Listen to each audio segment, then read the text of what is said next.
শুরু হতে চলেছে পরিশ্রুত পানীয় জলের সরবরাহ। 2026-এর মধ্যে এই লক্ষ্য পূরণ করার উদ্যোগ বিধাননগর পুরসভার।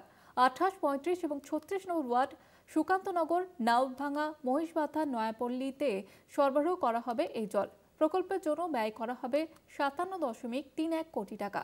বিধাননগর পৌরসভার মেয়র পারিষদ তুলসী সিংহ রায় বলেছেন, কাজ শেষ হলে সংযুক্ত এলাকায় পরিশ্রুত পানীয় জলের সরবরাহ সম্ভব হবে। সেই লক্ষ্যে জোর কদমে কাজ চলছে। স্থানীয় বাসিন্দা গৌর দাসের মতে, প্রকল্পের প্রতিশ্রুতি শোনা গিয়েছিল আগেই, এবারে কাজ শুরু হলো। মানুষের দীর্ঘদিনের চাহিদা মিটবে বলেই আশা।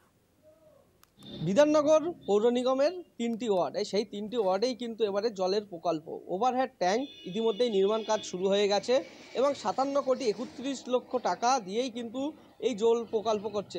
হ্যাঁ, আমরা তো খুবই খুশি। নতুন একটা ট্যাঙ্ক হচ্ছে। দীর্ঘদিন ধরে আমাদের একটা আবেদন ছিল যে আমাদের যে বাড়ি বাড়ি যে জল যে একটা সমস্যা, এখানে সুকান্তনগরের জলে খুবই আয়রন। এখন এই টালার জল যদি আসে, মিষ্টি জল, তাহলে আমাদের এই সমস্যাটা অনেকটাই মিটবে। এখন যত তাড়াতাড়ি এটা বাড়ি বাড়ি এসে পৌঁছাবে, আমরা ততটাই খুশি হব। মূলত 2026 সালের মধ্যে বিধাননগর পৌর নিগমের 27, 35 এবং 36 নম্বর ওয়ার্ডের প্রত্যেক স্থানীয় বাসিন্দাদের বাড়ি বাড়ি কিন্তু জল পৌঁছে যাবে, এমনটাই কিন্তু জানিয়েছেন বিধাননগর পৌর নিগম কর্তৃপক্ষ। বিধাননগর থেকে শাকিল মোস্তাকের রিপোর্ট, কলকাতা টিভি।